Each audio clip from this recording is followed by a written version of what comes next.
ఒక్కసారి ఆలోచించండి. మానవ చరిత్ర కేవలం శాంతి ఒప్పందాలతోనో లేక గొప్ప నాగరికతల నిర్మాణంతోనో లిఖించబడలేదు. అది రక్తంతో, ఇనుముతో మరియు మానవుడు కనిపెట్టిన అత్యంత వినాశకరమైన ఆయుధాల పరిణామక్రమంతో లిఖించబడింది. ఒకప్పుడు అడవులలో జంతువుల బారినుంచి రక్షించుకోవడానికి రాయిని ఆయుధంగా పట్టుకున్న మానవుడు నేడు ఏకంగా ప్రపంచాన్నే నాశనం చేయగల ఆయుధాల స్థాయికి ఎలా చేరుకున్నాడో చూద్దాం. ఇదొక అద్భుతమైన మరియు అంతే విషాదకరమైన ప్రయాణం. ఈ ప్రయాణాన్ని అర్థం చేసుకోటానికి సెయింట్ అగస్టిన్ చెప్పిన ఒక మాట గుర్తుచేసుకుందాం. సజ్జనుల దృష్టిలో రక్షణాత్మక హింస అనేది ఒక బాధాకరమైన ఆవశ్యకత. ఎంత విషాదకరమైన వ్యంగ్యం కదా! కేవలం ప్రాణాలు నిలబెట్టుకోటానికి మనం కనిపెట్టిన వస్తువులే ఇప్పుడు మన ఉనికినే తుడిచిపెట్టే సాధనాలుగా ఎలా మారాయో ఈరోజు పరిశీలిద్దాం. సరే, ముందుగా మొదటి దశకు వెళదాం. ప్రాచీన ప్రపంచ కత్తులు. 2.5 మిలియన్ సంవత్సరాల క్రితం ఆఫ్రికాలో దొరికిన ఓల్డోవన్ రాతి పనిముట్ల నుంచి క్రీస్తుపూర్వం 3300 నాటి కంచు ఆయుధాల వరకు మన ప్రయాణం సాగింది. కాని ఇక్కడ మనం ముఖ్యంగా మాట్లాడుకోవాల్సింది 7వ శతాబ్దపు దక్షిణ భారతదేశంలో పుట్టిన వుడ్స్ ఉక్కు గురించి. అప్పట్లో పర్షియన్లు దీన్ని చూసి ఎంత వణికిపోయారంటే శత్రువుల కవచాలను సైతం వెన్నలా చీల్చే ఈ ఆయుధాన్ని భయంతో ఇండియన్ ఆన్సర్ అని పిలిచేవారు.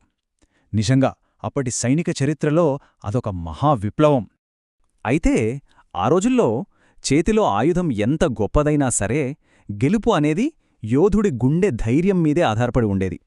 ఛత్రపతి శివాజీ మహారాజ్ అన్నట్లు ప్రతి ఒక్కరి చేతిలో కత్తి ఉన్నప్పటికీ ప్రభుత్వాన్ని స్థాపించేది వారి సంకల్పబలం మాత్రమే. అంటే అప్పటి యుద్ధాలు కేవలం ఆయుధాలతో కాకుండా మనిషి ధైర్యసాహసాలకు, ప్రత్యక్ష పోరాటానికి ప్రతీకగా నిలిచాయి. ఇక రెండవ దశ బాణాలు, అగ్ని మరియు గన్ పౌడర్. కాలం మారుతున్న కొద్దీ యుద్ధ వ్యూహాలు ఎలా మారాయో చూడండి. ఒకవైపు ఆసియా మొత్తాన్ని గడగడలాడించిన జింగిస్ ఖాన్ గుర్రపు దళాలు, వారి చేతిలోని ప్రాణాంతకమైన కాంపోజిట్ బో. ఇక మరోవైపు చూస్తే బైజాంటైన్ల అత్యంత రహస్య ఆయుధం గ్రీక్ ఫైర్. ఇది నీళ్లల్లో కూడా మండుతూ ఉండేది. అరబ్ నావికులకు అక్షరాలా ప్రాణభయం పరిచయం చేసిన ఈ మండే ద్రవ్యాన్ని ఎలా తయారు చేసేవారో తెలుసా? ఈ రోజుకి కూడా అదొక మిస్టరీనే. తర్వాత 1453 కాన్స్టాంటినోపుల్ పతనం గురించి తప్పక మాట్లాడుకోవాలి. ఆయుధ రూపకర్త ఓర్బన్ ఏమన్నాడంటే, ఇదిగో సామ్రాజ్యాల ఉరుమును దర్శించండి అని గర్జించాడు. ఏకంగా 60 ఎద్దులు కలిసి లాక్కొచ్చిన ఆ రాక్షస కంచు ఫిరంగి దెబ్బలకు 1000 ఏళ్లుగా ఎవ్వరూ బద్దలు కొట్టలేని గోడలు సైతం పేకమేడల్లా కుప్పకులాయి.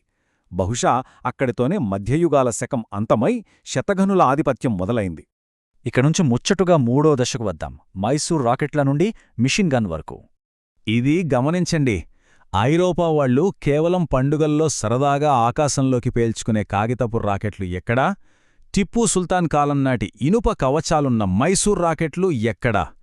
ఏకంగా 2 కిలోమీటర్ల దూరం ప్రయాణించి గాల్లోనే కత్తుల్లా విరుచుకుపడే ఈ దాడులను చూసి అప్పటి బ్రిటిష్ సైనికులు వాటిని ఎగురే పేడకలలు అని పిలుచుకుంటూ హడలిపోయారు.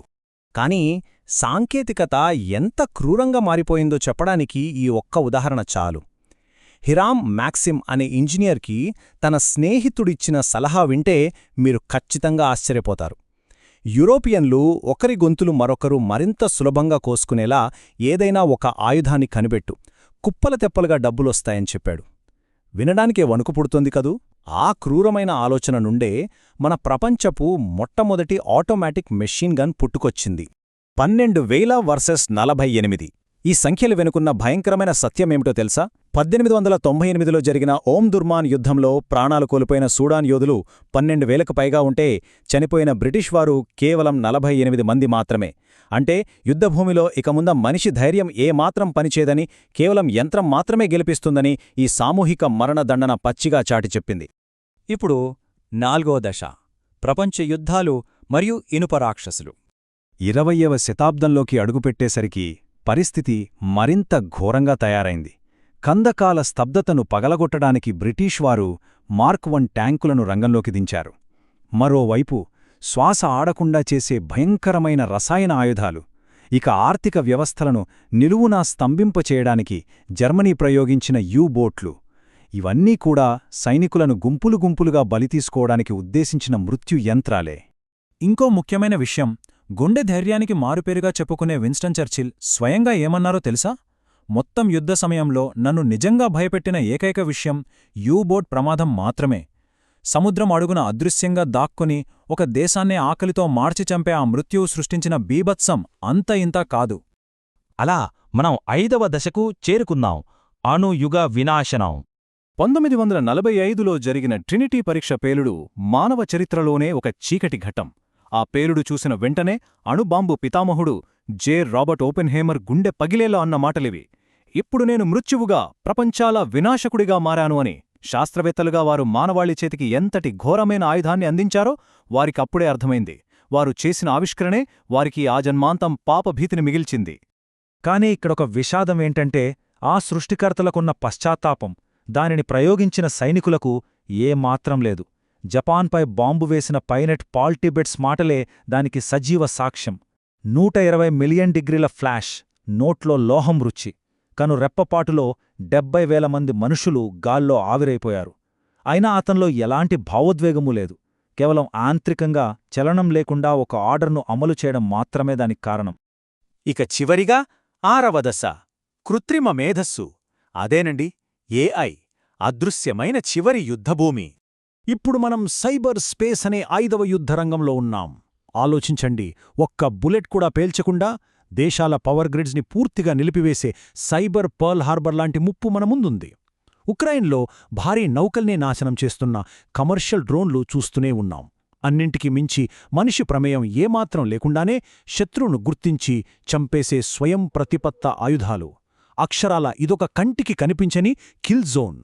వీటి భవిష్యత్తు పరిణామాలను ఊహించి సైనిక నిపుణులు సైతం వణికిపోతున్నారు.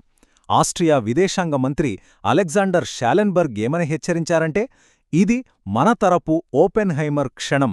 అవును, కనీస మానవ పర్యవేక్షణ కూడా లేకుండా కృత్రిమ మేధస్సు చేతికి ఆయుధాలు ఇస్తే పరిస్థితి ఎంత దారుణంగా ఉంటుందో ఈ ఒక్క మాట స్పష్టం చేస్తోంది.